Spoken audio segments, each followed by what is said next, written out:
అందరికీ నమస్కారమండి. తెలుగు కథల సంపుటికి స్వాగతం. నా పేరు శ్వేత.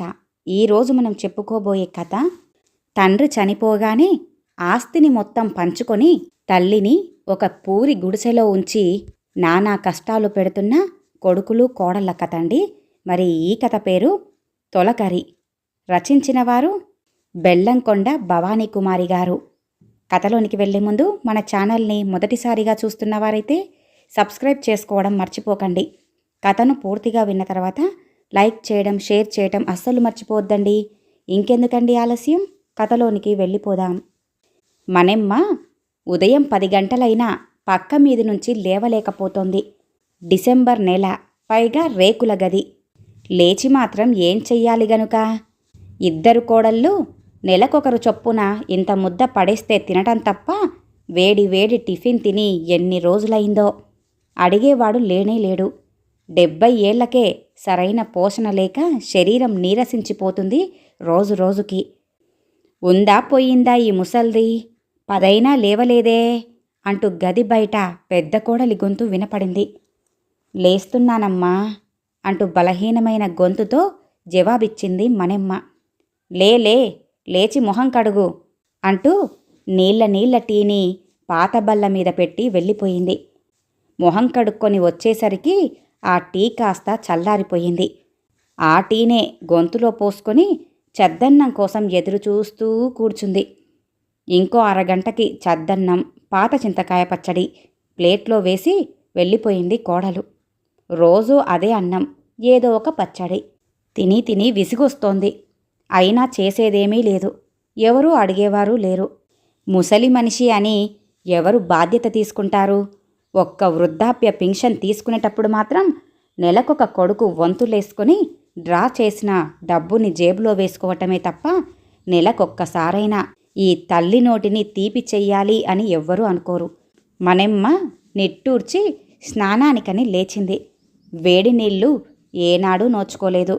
ఎండలో బకెట్ నీళ్లు ఉంచి అవి గోరు వెచ్చగా అయ్యాక స్నానం చేస్తుంది. ఆ రేకులు ఊడి వేలాడుతూ ఉంటాయి ఆ తేకు తలుపుకి.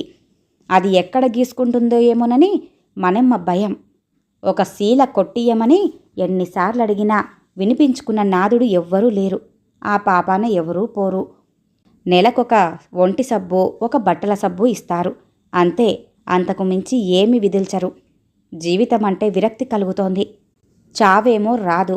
యాతన లేని నిద్రలోనే ప్రాణం పోయేలా చూడమని దేవుణ్ణి కోరుకోని రోజు లేదు. మನೆమ్మ జీవితం భర్త ఉన్నంతకాలం బాగానే గడిచింది. 6 ఎకరాల భూమిని ఆయన్నే చూసేవాడు. పాడి పంట జీవితం ఉన్నంతలో బాగానే గడిచిపోయింది. 2 కొడుకులను బాగా చదివించాలని చాలా ఆశపడేవాడు రమణయ్య. ఆయన ఆశ నెరవేరనే లేదు. పెద్ద కొడుకు చిల్లర వ్యాపారం పెట్టుకున్నాడు. రెండోవాడు ధాన్యం కమిషన్ బిజినెస్ చేస్తున్నాడు. కోడళ్ళు మామగారు ఉన్నంతకాలం నోరు మెదపలేదు. క్రమంగా మನೆమ్మ స్థానం వేప చెట్టు కింద ఉన్న రేకుల గదిలోకి మారింది. ఆ గదిలో నుండి బయటికి వచ్చి ఎప్పుడైనా అలా వరండాలో కూర్చున్నా సూటిపోటి మాటలతో బాధించి లేవగొడతారు. 4 మనవళ్ళు ఉన్నా వాళ్ళని చేరదీయటానికి ప్రయత్నిస్తే ఊరకుక్కల తంతు. పిల్లలకు ముసల్దానా అని వెక్కిరించడం నేర్పించారు. మನೆమ్మ కొడుకులైనా కాస్త ప్రేమను పంచుతారేమోనని ఆశపడింది ఆవిడ. అది ఎంత దురాశో ఆమెకి తెలిసి వచ్చిన తర్వాత మౌనంగా అలాగే ఉండటం అలవాటు చేసుకుంది. స్నానం కానిచ్చి బయట అరుగు మీద కూర్చొని ఆ వచ్చే పోయే జనాలను చూస్తూ కూర్చుంటుంది. అదే ఆవిడకు కాలక్షేపం. అమ్మమ్మా అన్న పిలుపు విని కళ్ళు చికిలించి చూసింది. విజయ, మునసబు గారి కోడలు. తనని ఆప్యాయంగా పిలిచే ఏకైక మనిషి. ఆమె దుస్థితి తెలిసి వీలున్నప్పుడల్లా ఏదో ఒకటి తినటానికి ఇస్తూ ఉంటుంది. 2 బొబ్బట్లు కాగితంలో చుట్టి మನೆమ్మకి తెచ్చిచ్చింది. అడపాదడపా విజయే దేవుడి ప్రసాదమంటూ ఏదో ఒకటి తెచ్చి మನೆమ్మకు పెడుతూ ఉంటుంది. ఆత్రంగా ఆ 2 బొబ్బట్లను తినేసింది మನೆమ్మ. విజయ గ్రామ పెద్ద కోడలు కాబట్టి కోడళ్ళు ఏమీ మాట్లాడరు. అమ్మమ్మ, చాలా ఏళ్ల క్రితం వాసు అని ఒక 10 ఏళ్ల కుర్రాడు మీ ఇంటి పక్క పోర్షన్లో ఉండేవాడు. గుర్తుందా అంటూ అడిగింది విజయ. మనెమ్మ గుర్తు తెచ్చుకోవటానికి ప్రయత్నం చేసింది. అవును, 20 ఏళ్ల క్రితం వాసు తన ఇంటి పక్క పోర్షన్లో ఉండేవాడు. 10 ఏళ్ళు ఉంటాయేమో వాడికి. సన్నగా, పొడవుగా, మౌనంగా ఉండేవాడు. వాసు తల్లిదండ్రులు బస్సు యాక్సిడెంట్లో పోయారు. వాసు తండ్రికి వచ్చిన కంపెన్సేషన్ తీసుకొని వాడిని తానే చదివిస్తానని తీసుకొచ్చాడు వాళ్ళ బాబాయి. వాసు పిన్నికి ఒక చిన్న బాబుండేవాడు. వాసుని గవర్నమెంట్ బడిలో జాయిన్ చేసి చేతులు దులుపుకున్నాడు అతను. వాసు పిన్ని పుట్టిల్లు కూడా అదే ఊరు. ఎప్పుడు చూసినా వాసు పిన్ని పుట్టింటికి వెళ్ళిపోయేది. ఇక వాసు బాబాయ్, పిన్ని వాణ్ణి ఒక్కడ్నే ఇంట్లో వదిలేసి చిన్నపిల్లోని తీసుకుని వెళ్ళిపోయేవారు. వాడికి డబ్బులిచ్చేవాళ్ళు కూడా కాదు. లెక్క ప్రకారంగా ఆ ఇచ్చిన బియ్యాన్ని రోజు ఒక్కసారే వండుకునేవాడు ఆ పిల్లాడు. మనెమ్మ కొన్ని రోజులు వాడి అవస్థ చూసి 3 పూటలా తానే అన్నం పెట్టేది.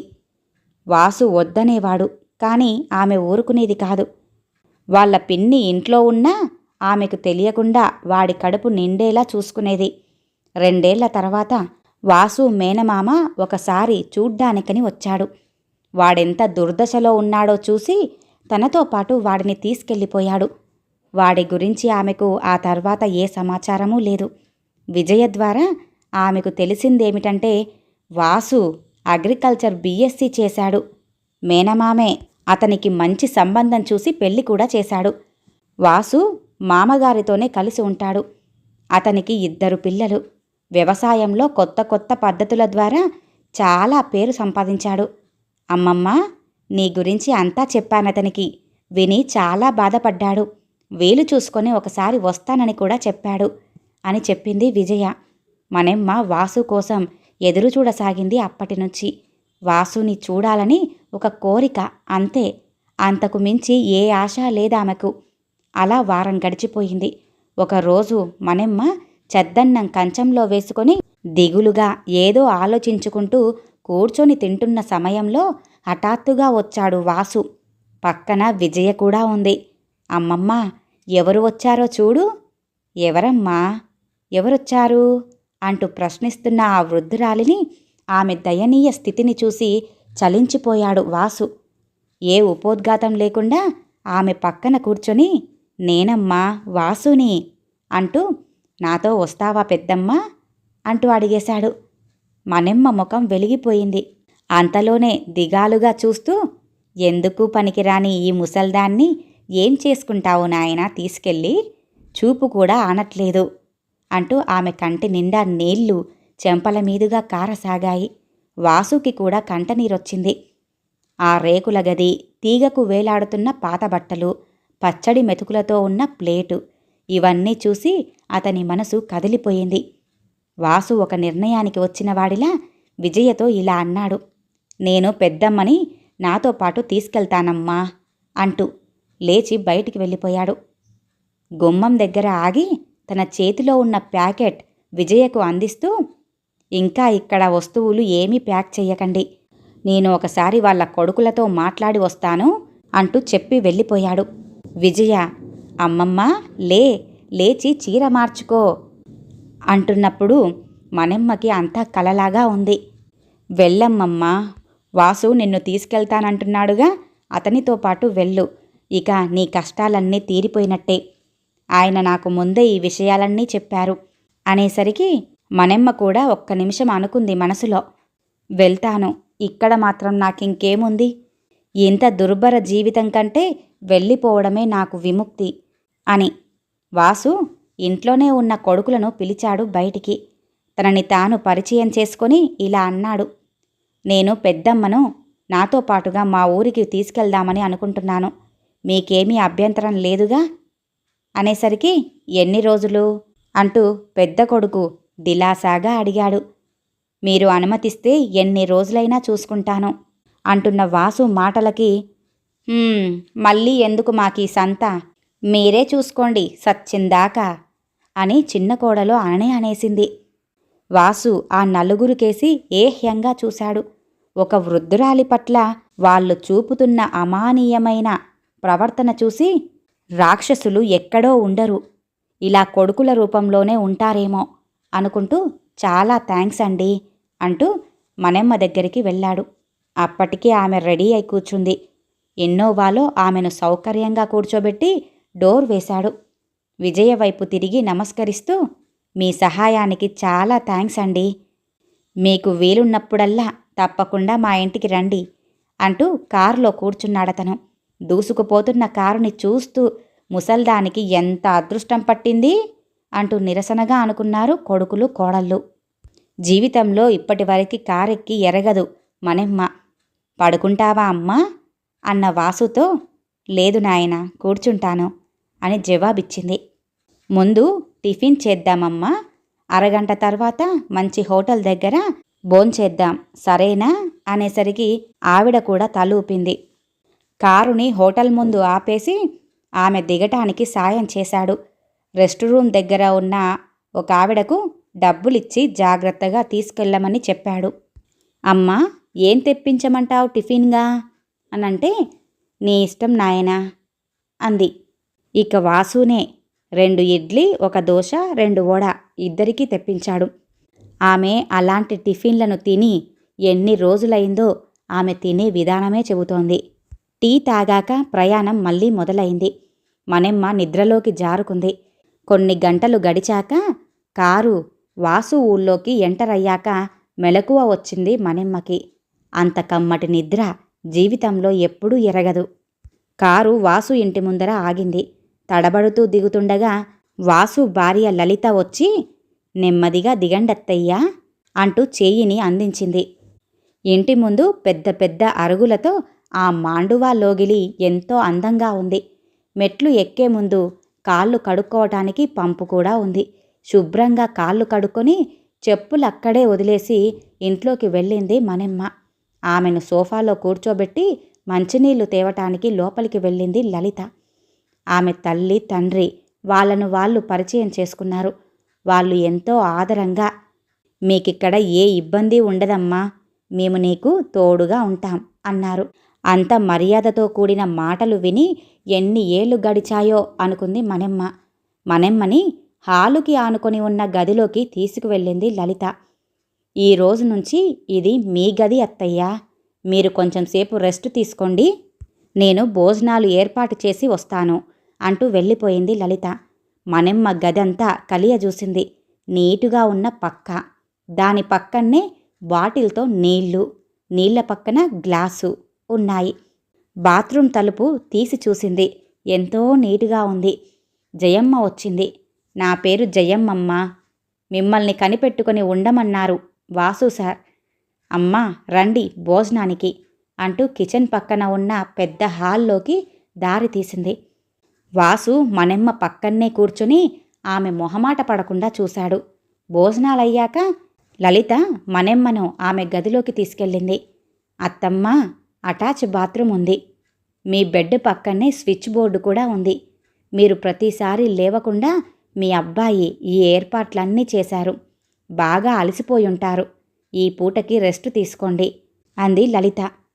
మనెమ్మ అనుకోకుండా తనకు పట్టిన అదృష్టాన్ని తలుచుకుంటూ మంచం మీద పడుకుంది. అయిన వాళ్ల దురాఘాతానికి 10 ఏళ్లుగా గాయపడిన ఆమెకి శారీరకంగా మానసికంగా ఏదో తెలియని ప్రశాంతత మనసంతా పరుచుకుపోగా మెల్లగా నిద్రలోకి జారుకుంది. ఏ కలతా లేని ప్రశాంతమైన నిద్ర. చీకటి పడుతుండగా మెలకువ వచ్చింది. వెంటనే లేవకుండా అలాగే కూర్చుండిపోయింది.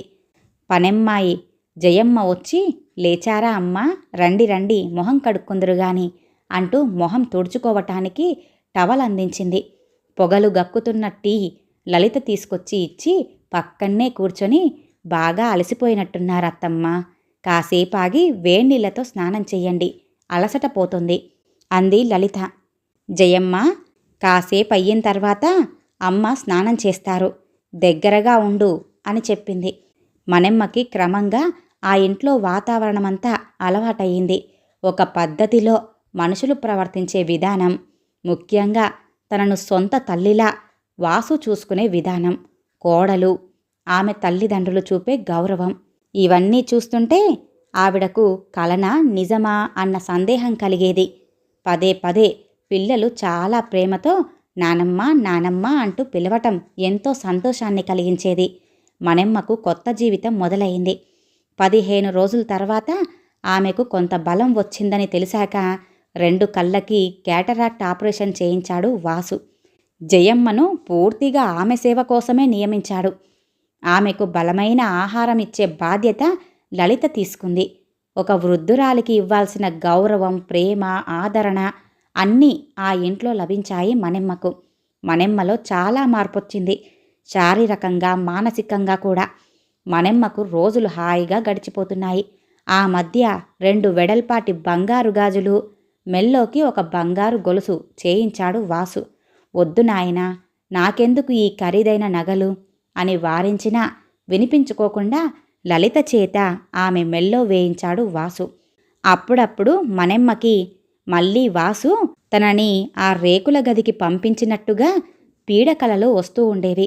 అది కల, నిజం కాదు అని సమాధానపడేది.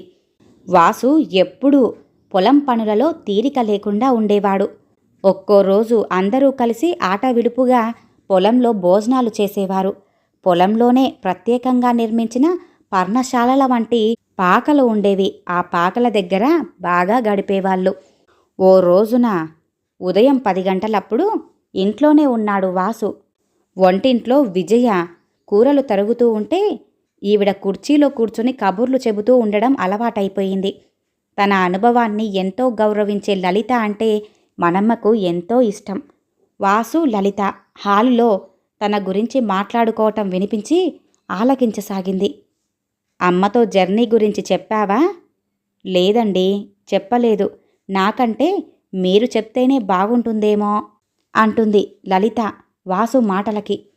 సరే మరి, సాయంత్రం నేనే చెబుతాను.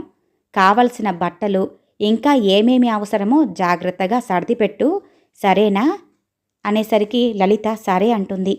అన్నీ లిస్టు రాసిపెట్టానండి, అలాగే సర్దుతాను అనేసరికి వాసు బయటికి వెళ్ళిపోయాడు. ఆ భార్యాభర్తల మాటలు విన్న మనెమ్మ మనసు కలవరపడిపోయింది. నెమ్మదిగా లేచి గదిలోకి వెళ్ళిపోయింది. ఎందుకో హఠాత్తుగా అంతులేని నిస్సత్తువ ఆవరించింది. ఆలోచిస్తూ పడుకుంది. అవును, వాళ్ళు మాత్రం ఎన్ని రోజులు తన భారాన్ని మోస్తారు? తన ఆరోగ్యాన్ని బాగు చేశారు. కళ్ళకు ఆపరేషన్ కూడా చేయించారు. ఇప్పుడు కళ్ళు కూడా బాగా స్పష్టంగా కనిపిస్తున్నాయి. ఇంకా జీవితం చివరి వరకు తన భారాన్ని మొయ్యాలని ఆశపడటం కూడా దురాశ కాదా అనుకుంది మనెమ్మ. మనెమ్మ ఎన్నో యాతనలు అనుభవించిన మనిషి. అందుకే ఆ దుఃఖం నుంచి త్వరగానే కోలుకుంది. లేచి ముఖం కడుక్కొని బయటికి వచ్చింది. తన మనసులోని భావాలను బయటపడకుండా శతవిధాల ప్రయత్నం చేస్తూ పదే పదే పరిసరాలను, మనుషులను తరచి చూడసాగింది. ఎందుకంటే అటువంటి మంచి మనుషులను తాను ఇక ఈ చరమ దశలో చూడలేదు గనుక.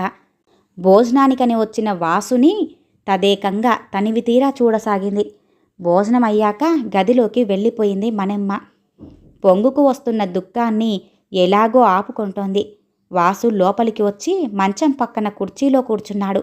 లలిత కూడా వచ్చి అతని వెనకే వచ్చి నిల్చుంది. అమ్మా, నీతో కొంచెం మాట్లాడాలి అన్నాడు.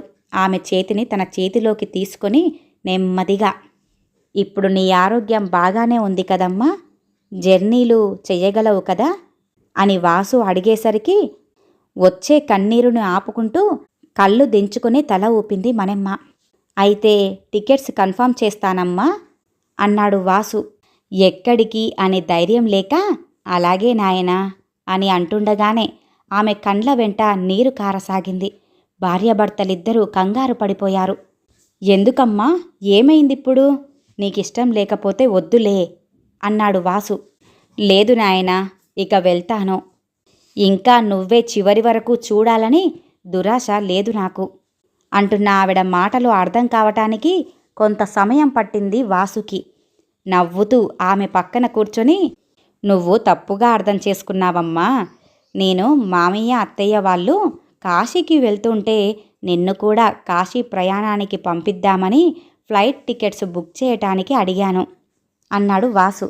కాశీకా అంటూ నమ్మలేనట్లుగా అతని కేసి చూస్తూ అడిగిందావిడ. అవును, నిన్ను ఎప్పుడూ ఆ రేకుల గదికి గాని ఆ రాక్షసుల దగ్గరికి గాని ఎప్పటికీ పంపించను, నువ్వు కోరుకుంటే తప్ప అన్న మాటలకు మణెమ్మ కదిలిపోయింది నిలువెల్లా. నేను నీకేం చేశానని నాకింత అదృష్టం కలగజేశావు నాయనా అంది మణెమ్మ. అమ్మా, నిన్ను తీసుకురావటం నాకు చాలా ఆలస్యం అయ్యింది.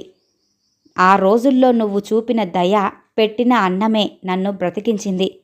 నేను జీవితంలో ఎవరికైనా రుణపడ్డాను అంటే అది నీకు, తర్వాత మామయ్యకు, తర్వాత లలితకు మాత్రమే అంటున్న వాసు మాటలకు మణెమ్మ తన ముడతలు పడిన చేతులతో వాళ్ళిద్దరినీ దగ్గరకు తీసుకొని వారి చేతుల్ని కళ్ళకద్దుకుంది. భార్యాభర్తలిద్దరికీ కళ్ళల్లో నీళ్లు తిరిగాయి. అప్పుడు వాసు అన్నాడు, అమ్మా, నీకు ఈరోజు చెప్తున్నాను, నువ్వు నాకు బరువు కాదు, నీకు సేవ చేసే అదృష్టం నాకు కలిగించు అంటూ 2 చేతులు జోడించి అంటున్నాడు వాసు. భర్తలోని మానవీయతను చూస్తూ పులకించిపోయింది లలిత. ఈ కథ ఇంతటితో సమాప్తమండి. విన్నారుగా, తండ్రి చనిపోగానే ఆస్తిని పంచుకొని తల్లిని మాత్రం చెట్టు కింద ఉన్న ఒక రేకుల షెడ్డుకి మాత్రమే పరిమితం చేసిన కొడుకుల కథ. మరి ఈ కథ కనుక మీకు నచ్చినట్లయితే లైక్ చేయండి, షేర్ చేయండి, అలాగే సబ్స్క్రైబ్ చేసుకొని మన ఛానల్ని ఎంకరేజ్ చేయండి. మీ యొక్క విలువైన అభిప్రాయాలను కూడా కామెంట్ రూపంలో తెలియజేయండి. ఇంత మంచి కథను మనకు అందజేసిన బెల్లంకొండ భవానీ కుమారి గారికి ధన్యవాదాలు తెలియజేసుకుంటున్నానండి. మరొక మంచి కథతో మళ్ళీ కలుద్దామండి. నమస్కారం.